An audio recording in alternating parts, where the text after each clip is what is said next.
Friends, today night என்னன்னா பூரி சப்பாத்தி போலான்னு எடுத்துருக்கேன். என்னன்னா எப்பயுமே ஒயிட்டாக தான் செஞ்சு சாப்பிடும் பூரி மாவு. இன்னைக்கு நான் டிஃப்ரெண்டாக செய்யணுன்ட்டு பீட்ரூட் அரைச்சி ஊற்றி ஹெல்த்தியாக சாப்பிடுறதுக்காக போட்டு செஞ்சுருக்கேன். தொட்டுக்க என்ன செய்ய போகிறோன்னா சிக்கன் தான் சாப்பிடக்கூடாதுல்ல புரட்டாசி மாதம், அதனால காலிஃப்ளவர் தானே அதான் வாங்கி வந்திருக்கேன். அதை வச்சு சிக்கன் கிரேவி நினச்சி தொட்டுன்னு சாப்பிட்றதுக்காக இது நாங்கள் ரெடி பண்ணிட்டு இருக்கேன். செய்யும் போது கிரேவி செய்யும் போது என்னென்ன பொருள் காட்டுறேன் பாருங்க. எப்படி இருக்குன்னு சாப்பிட்டுட்டு ஃபீட்பேக் கேட்குறேன் எல்லாருக்கையும். அவங்களாம் என்ன சொல்றாங்க கேட்டு சொல்றேன். அதில் என்ன கலந்து இதில் என்ன கலந்து வெறும் பீட்ரூட் அரைச்சி ஊற்றிட்டு சால்ட்டு லைட்டாக எண்ணெய் ஊற்றி கசிஞ்சேன். வேற ஒன்றுமே வெறும் பீட்ரூட் தண்ணி மட்டும்தான். நார்மல் தண்ணி எதுவுமே ஊற்றல, வெறும் பீட்ரூட் அரைச்ச தண்ணி மட்டும்தான். தண்ணி ஊற்றாத அரைக்கணும்னா அதை 2 பீட்ரூட் போட்டிங்கன்னா கரெக்டாக இருக்கும். இதில் என்ன செய்யும், சப்பாத்தியா பூரியா? நான் சப்பாத்தி தான் பிசைஞ்சிருக்கேன். யாரும் என்ன கேட்குறாங்களோ அதை போட்டு கொடுக்க வேண்டியதான். ஆனால் எங்கள் வீட்டுக்காரர் பூரி தான் கேட்பார், அவருக்கு பூரி தான் பிடிக்கும். அதனால அவருக்கு மட்டும் பூரி, என் பொண்ணுக்கு பூரி, அவருக்கு பூரி தான் பிடிக்கும்.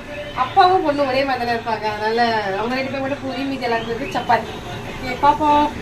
பாப்பாவுக்கும் எங்கள் வீட்டுக்காருக்கும் பூரி போட போற சொல்லல. இங்கே பாருங்க குட்டி பூரியா ஊற்றிருக்கேன், ஏன்னா எண்ணெய் கம்மியாக இருக்கிறதுனால. போட்டாச்சு, எப்படி உப்புதுன்னு பார்ப்போம். உப்புச்சுன்னா சக்சஸ். உப்புது முட்டை ஓடுது. ஏன்னா நான் ஃபர்ஸ்ட் டைம் ட்ரை பண்ணியிருக்கேன் பீட்ரூட் போட்டு. ஆனால் ஃப்ளேவர் நல்லா இருக்குன்னு சொல்லியிருக்காங்க எல்லாருமே வீட்டில் சாப்பிட்டு. பூரியும் நல்லா தான் வருது. எங்கள் வீட்டுக்கு சாப்பிட்டு என்ன சொல்றாரு பார்ப்போம். பாய். பாரு ஃப்ரெண்ட்ஸ், கிரேவி ரெடி பண்ணியாச்சு. சூப்பராக கமகமகம்னு வாசனையாக இருக்குது. காலிஃப்ளவரில் செய்ய போகிறேன்னு சொல்லியிருந்தில்ல. எல்லோரும் சாப்பிட்டுட்டு எப்படி இருக்குன்னு சொல்லுவாங்க. ஃபீட்பேக் கேளுங்க. எல்லோரும் சொல்லலைனாலும் ஒரு 2-3 பேராவது சொல்லுவாங்க. அதனால எப்படி இருக்குன்னு நான் சாப்பிட வச்சுட்டு சொல்கிறேன். ஆனால் நல்லா கலர்ஃபுல்லாக டேஸ்ட்டாக தான் இருக்குது. எனக்கு டேஸ்ட்டாக இருக்குது, சாப்பிட்றவங்க எப்படின்னு சொல்லுவாங்க.